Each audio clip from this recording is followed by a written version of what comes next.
कबीर नगर में मौलाना शमसुल हुदा पर ईडी ने शिकंजा कसना शुरू कर दिया। मौलाना शमसुल हुदा को लेकर बड़ा खुलासा हुआ है। ईडी की छापेमारी के दौरान यह बड़ा खुलासा, 20 से 25 धार्मिक पुस्तकें भी बरामद हुई। ईडी के एक्शन के दौरान ये धार्मिक किताबें मिली है। संत कबीर नगर, आजमगढ़ के ठिकानों पर रेड पड़ी है। मौलाना के पास करोड़ों की 17 संपत्तियां मिली हैं। संत कबीर नगर में मौलाना के 4 ठिकानों पर दबिश दी गई। लखनऊ से ईडी की टीम पहुंची थी, जिसने संत कबीर नगर के खलीलाबाद, कोतवाली क्षेत्र और आजमगढ़ के मुबारकपुर में कुल 4 ठिकानों पर सर्च ऑपरेशन चलाया। इस कार्रवाई के दौरान 17 अचल संपत्तियों के दस्तावेज बरामद हुए, जिसकी बाजार में कीमत करीब 20 करोड़ रुपए से ज्यादा है। ईडी को संदेह है कि ये संपत्तियां मनी लॉन्ड्रिंग के जरिए बनाई गई।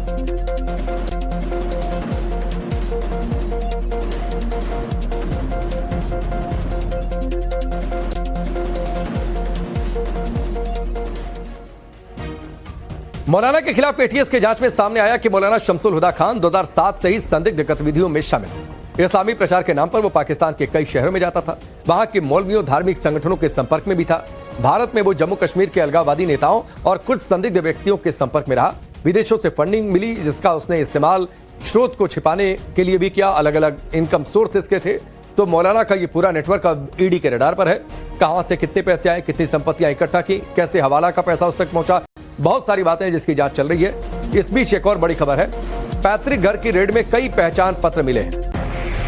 इस वक्त की बड़ी खबर है, मौलाना शमसुल हुदा को लेकर चूंकि जांच चल रही है, ठिकानों पर रेड, और जो रेड पड़ी है उसमें कई पहचान पत्र इसके मिले हैं, यानी अलग अलग पहचान से क्या ये ऑपरेट करता था, इस बात को लेकर भी जांच चल रही है। तो ये बड़ा खुलासा, पैतृक घर की रेड में कई पहचान पत्र मौलाना शमसुल हुदा के मिले। अनुज हमारे साथ जुड़ चुके हैं, सीधे उनका रुख करते हैं। अनुज, बहुत सारी बातें, 20 करोड़ से ज्यादा की प्रॉपर्टी, अलग अलग पहचान पत्र मौलाना शमसुल हुदा को लेकर। जी बिल्कुल, जिस तरीके से ईडी का शिकंजा कसा शमसुल हुदा पर और लगातार जो रेड की गई उसके दौरान जो पैतृक निवास है वहां से करीब 20 से 25 धार्मिक किताबें मिली है और ये उर्दू लैंग्वेज में है। इतना ही नहीं, पहचान पत्र मिले हैं कई, और एक व्हाट्सएप ग्रुप मिला है जिसमें मौलाना दादा के नाम से उसे रिप्रेजेंट किया गया था। उसमें कई सारे लोग जो हैं वो जुड़े हुए हैं। जांच एजेंसी को शक है कि इस व्हाट्सएप ग्रुप का इस्तेमाल जो है वो कहीं न कहीं लोगों को बरगलाने, उकसाने के लिए करता था।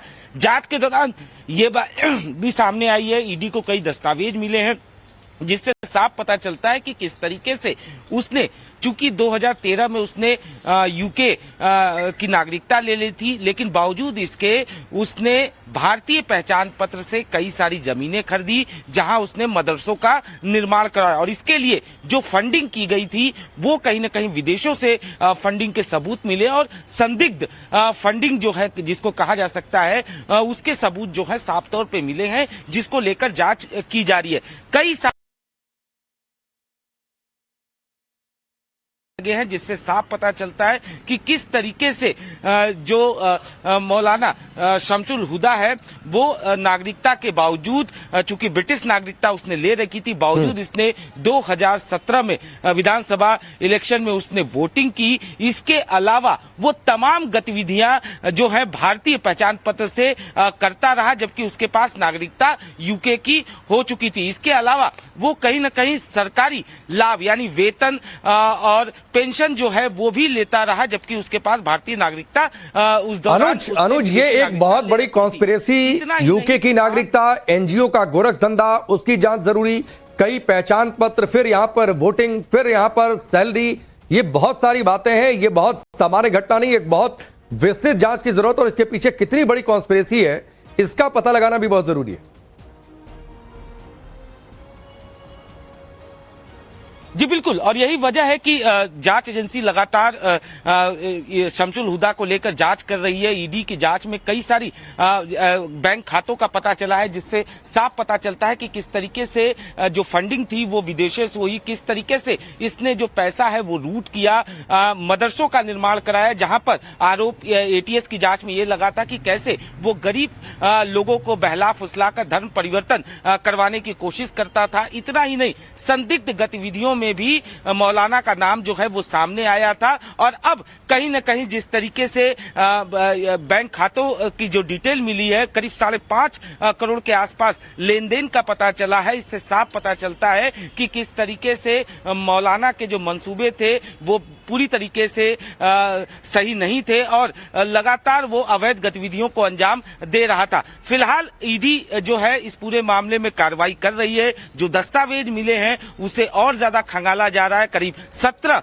अचल संपत्तियों के बारे में भी पता चला है, जिसकी कीमत 20 करोड़ के आसपास बताई जा रही है। हालांकि उसे घोषित किया गया था महज 3 करोड़, लेकिन अब जांच जैसे जैसे आगे बढ़ रही है, मौलाना को लेकर तमाम सबूत जो है वो जांच एजेंसी को मिल रहे हैं। जी ठीक है अनुज, आपके पास मैं लौट कर आता हूं। इस बीच एक और बड़ी खबर है, और बड़ी खबर यह है कि मौलाना दादा के नाम से ये मशहूर था, इसे लोग मौलाना दादा के नाम से जानते थे। तो मौलाना शमसुल हुदा पर कार्रवाई, और कार्रवाई के बीच बहुत सारे खुलासे। व्हाट्सएप ग्रुप में सेव था मौलाना दादा का नाम, और इसको जो जानने वाले लोग या इसके नेटवर्क में जितने लोग थे वो इसे शमसुल हुदा नहीं बल्कि मौलाना दादा कहकर इसे बुलाते थे। जिस तरीके से इसके ये तस्वीर आप देखिए, जो व्हाट्सएप में जो इसका नाम सेव था वो मौलाना दादा के नाम से सेव था। तो शमसुल हुदा पर शिकंजा लगातार कसता जा रहा है, और इसकी पहचान मौलाना दादा के नाम पर।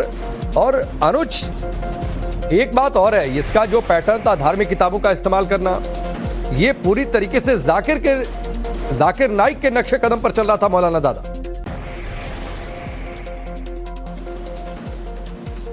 जी बिल्कुल, ये कहना गलत नहीं होगा, क्योंकि जिस तरीके से ये धार्मिक किताबें मिली हैं, हालांकि इन किताबों में क्या कुछ है ये अभी जांच का विषय है, लेकिन चौंकाने वाली बात ये है कि जो पहचान पत्र, कई सारे पहचान पत्र के मिलने के पीछे आखिरकार वजह क्या थी, इन पहचान पत्र का वो इस्तेमाल कहाँ के लिए करता था, किन चीजों के लिए करता था। इतना ही नहीं, जो कई सारे ऐसे दस्तावेज भी मिले हैं जिससे साफ पता चलता है कि किस तरीके से मौलाना के मंसूबे जो थे। कबीर नगर में मौलाना शमसुल हुदा पर ईडी ने शिकंजा कसना शुरू कर दिया। मौलाना शमसुल हुदा को लेकर बड़ा खुलासा हुआ है। ईडी की छापेमारी के दौरान यह बड़ा खुलासा, 20 से 25 धार्मिक पुस्तकें भी बरामद हुई। ईडी के एक्शन के दौरान ये धार्मिक किताबें मिली है। संत कबीर नगर, आजमगढ़ के ठिकानों पर रेड पड़ी है। मौलाना के पास करोड़ों की 17 संपत्तियां मिली है। संत कबीर नगर में मौलाना के 4 ठिकानों पर दबिश दी गई। लखनऊ से ईडी की टीम पहुंची थी, जिसने संत कबीर नगर के खलीलाबाद, कोतवाली क्षेत्र और आजमगढ़ के मुबारकपुर में कुल 4 ठिकानों पर सर्च ऑपरेशन चलाया। इस कार्रवाई के दौरान 17 अचल संपत्तियों के दस्तावेज बरामद हुए, जिसकी बाजार में कीमत करीब 20 करोड़ रुपए से ज्यादा है। ईडी को संदेह है कि ये संपत्तियां मनी लॉन्ड्रिंग के जरिए बनाई गई।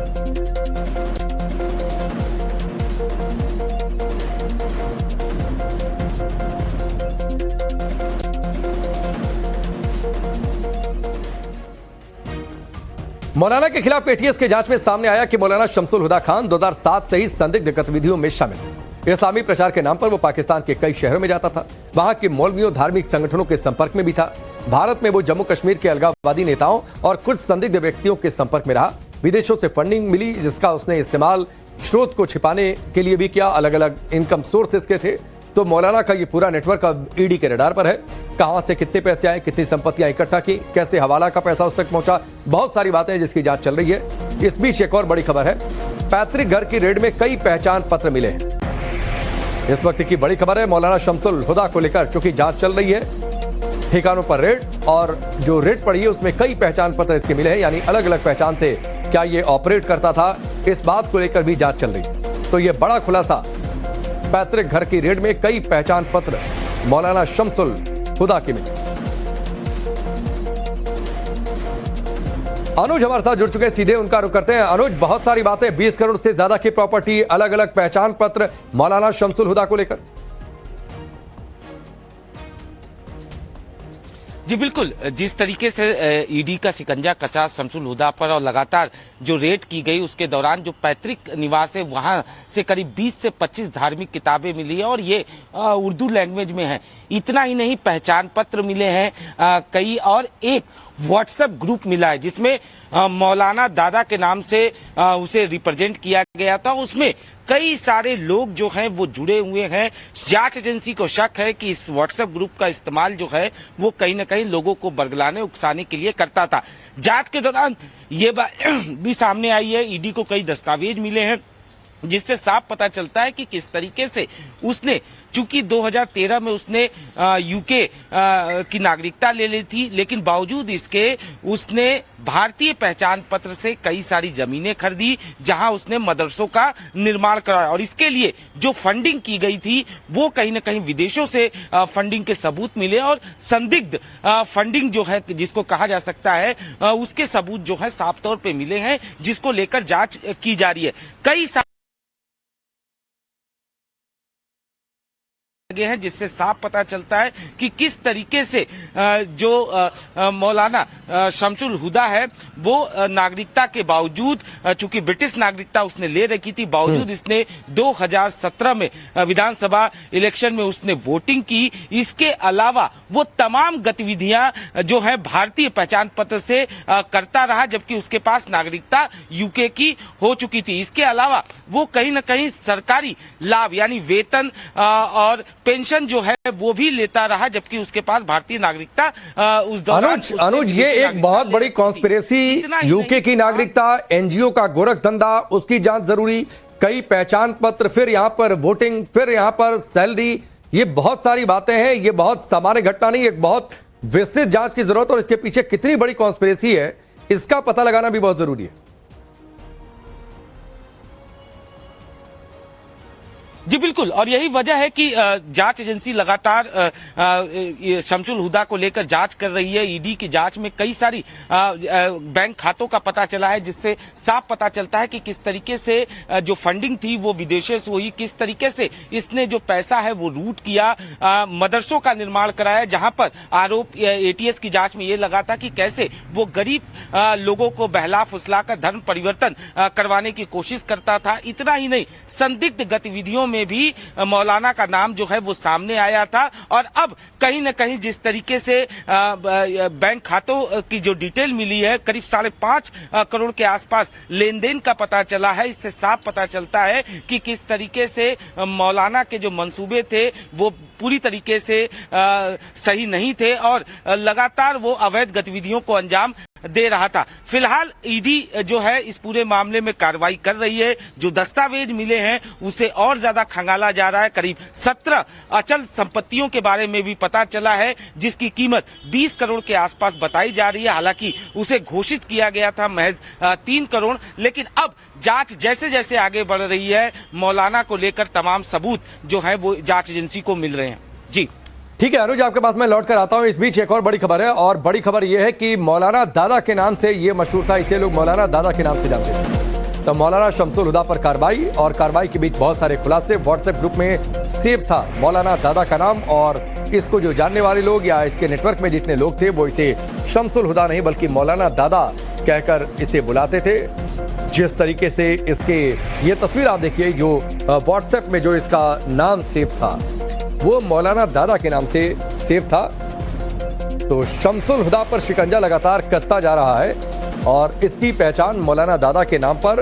और अनुज एक बात और है, इसका जो पैटर्न था धार्मिक किताबों का इस्तेमाल करना, ये पूरी तरीके से जाकिर नाइक के नक्शे कदम पर चल रहा था मौलाना दादा। जी बिल्कुल, ये कहना गलत नहीं होगा, क्योंकि जिस तरीके से ये धार्मिक किताबें मिली हैं, हालांकि इन किताबों में क्या कुछ है ये अभी जांच का विषय है, लेकिन चौंकाने वाली बात ये है कि जो पहचान पत्र, कई सारे पहचान पत्र के मिलने के पीछे आखिरकार वजह क्या थी, इन पहचान पत्र का वो इस्तेमाल कहाँ के लिए करता था, किन चीजों के लिए करता था। इतना ही नहीं, जो कई सारे ऐसे दस्तावेज भी मिले हैं जिससे साफ पता चलता है कि किस तरीके से मौलाना के मंसूबे जो थे